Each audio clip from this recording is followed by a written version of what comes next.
I'm really good at putting on a mask, just like the rest of you. I could light up a room real easy. I was told that since I was little. This man, this sweet man, loved me through it. He would actually press his cheek to my cheek during some of the darkest days of our marriage. Took him forever to marry me. I thought, Lord, I think I did enough luring. He's like, no, sorry, you need to grow some more. 4 years. 4 years. It seemed like eternity. Finally put a ring on it because I cried 5 days before and told him I was going to leave him if he didn't.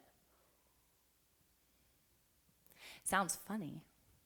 It's actually really sad. Don't you want to be pursued?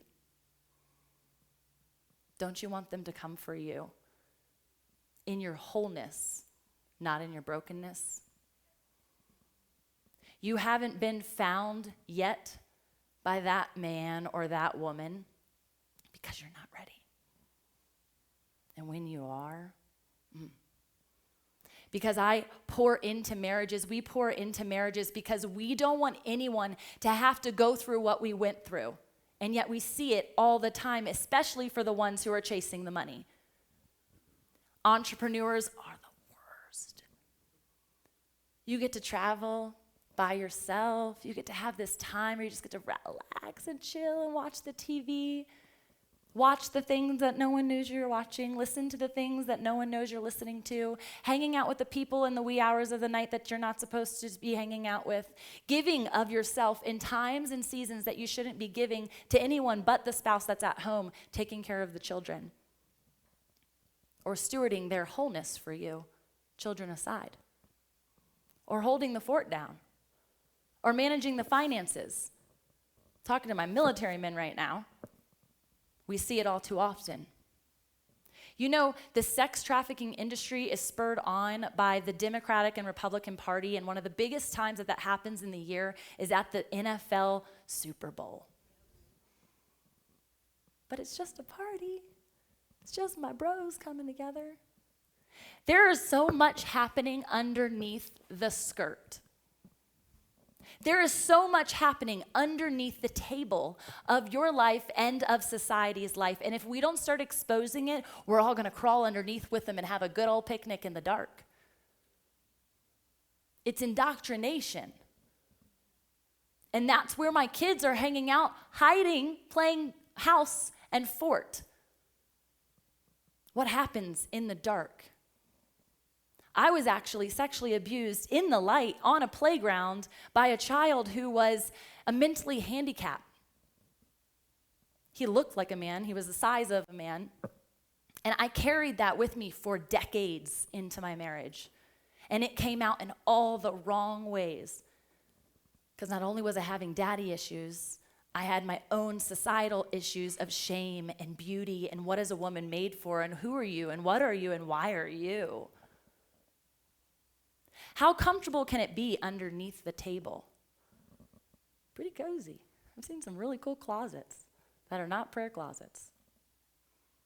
I've been invited into these places and felt more at family here than I ever did at the table with my own family. Because the enemy planted a seed of community, of sound, of quality that is actually a lie, and it's quantity that has you fixed. I need more. I need more. If I just get a little more. What's the thing you're craving? What's the thing that as I stood here and you put your toes there for me, thanks, Aunt, and I don't feel bad. Because I've been in that space. Actually, by that man right there. By that man right there.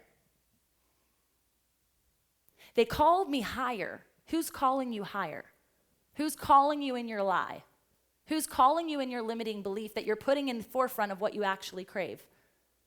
Because the limiting belief might be fear of success. But what you really crave is the Bugatti. This is happening over and over and over again. And in the business world, limiting beliefs are easy to talk about, but I'm tired of it. Let's go deeper.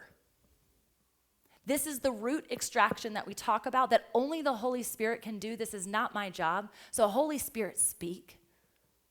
Holy Spirit, move. Holy Spirit, extract.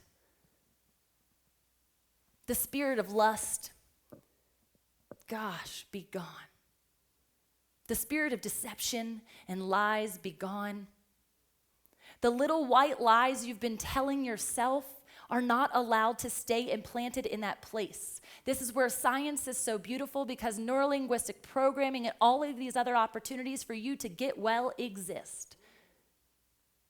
But sometimes we think going and putting our little pieces of paper at the altar is enough.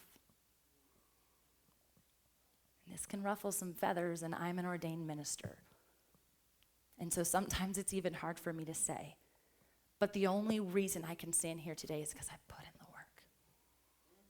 And when the Lord convicted me in certain seasons, I said, but how, God? How do I do that? How do I move past that place of darkness? How do I crawl out and stand in my shame in front of people and share my story? You press play on the live. You press play on the mic. You stand on the stage of your home and you talk to the people that trust you, know you, love you. And if they don't trust you, know you, love you, it's likely something that you've done wrong. And it's your turn to turn yourself into the integral woman or the integral man that I know you can be, that you are destined to be.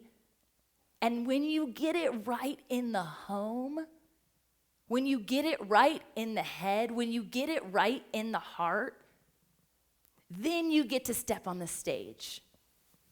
Then God creates the platform.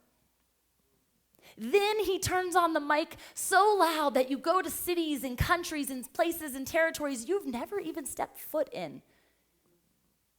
This is happening for you. Based on every single day you stepping in this place of obedience and discipline. And the deception of the enemy has told us that becoming righteous, what? Who wants to do that? That's so religious. There are surely times I was called teacher's pet, goody two-shoes, all those things, but even then it was a lie. And so now I stand in that proudly and say, no, I don't need a drink to have fun.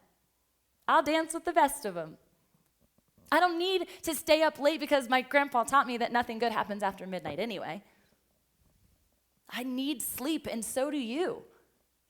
We're craving so much. We're craving energy. We're craving adrenaline. So we use the monster drinks and we get addicted to caffeine because it's societally normal.